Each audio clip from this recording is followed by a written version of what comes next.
Assalamu alaikum wa rahmatullahi wa barakatuh, YouTube. This is Ali again, recording a video in response to Peter about Allah all forgiving. Hey, Peter, my first question would be basically, why does God have to love before creation? I mean, this is, going to be the first question I ask to you. Um, and let's say for argument's sake, and this is not what the Muslims believe, but let's say for argument's sake that God is love. Why does God need some other being to prove that love?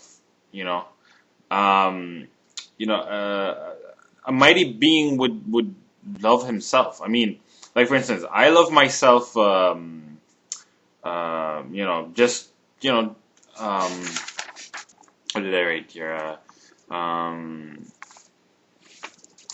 you know, okay, put it this way.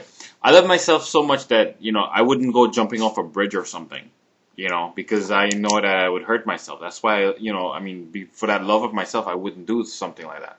Okay. Um, because of my nature, the kind of person that I am, I like helping people. And for me, helping people makes me feel a lot better about myself.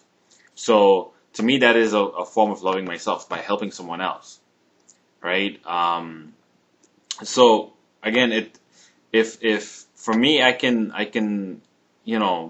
quote unquote have self love, I mean that kind of sounds but uh it, it it does. If I can do that for myself, then I don't see how God can't do that for himself. He would need another being to do that, you know I, granted, I'm limited by my human nature of things for what we consider love and stuff like that. But I don't think that God needs a being to, even if God is defined as love. I don't think God needs another being to prove that love. Us as human. I mean, even with my example of helping people, I needed someone else to prove my love. But I don't think an all-powerful, all-knowing, all everything God, you know, um, can do that. You know. All right, and then what else did I write down here? You said that God is limited if he does not love, and I don't see how. How is God limited if he doesn't love? God is a all-powerful being in the definition of what we consider to be God. Why does God need to love in order to be an all-powerful being? An all-powerful. In that case, then there's probably a God of hate and a God of war and like all these other stupid gods that people have, like the ancient Greeks and stuff like that. Then we come to a God like that. So basically, we're equating God to Aphrodite, right? The goddess of love, according to the ancient Greeks, right? And that's not what we're talking about. But her whole purpose in Greek mythology was to formulate love, right? And I know that's not what we're talking about, but an all powerful being would not need to have any specific characteristic, um, in the sense that this is the definition of God. Again, in Islam, we believe that God is most loving of His creation. We don't believe that God is love, and that is the understatement in Islam. Okay, um, and you also said that God is limited by His creation, and I really don't see how that is possible.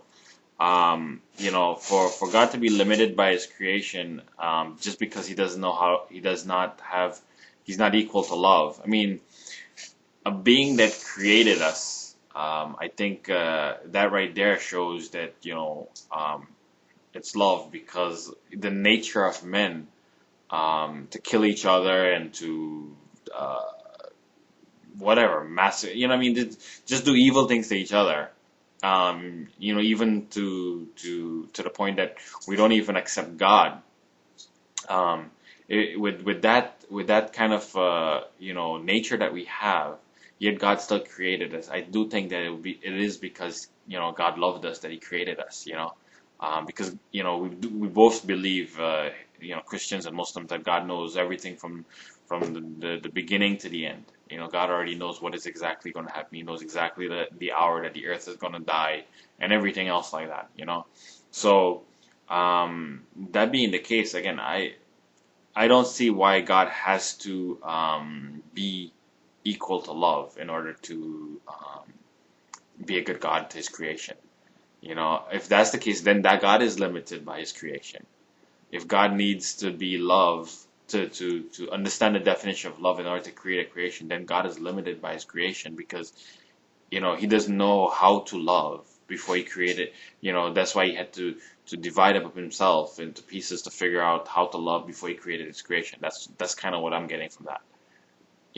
And again, it's going to be a loop, and I think we're going to be discussing this for a very long time because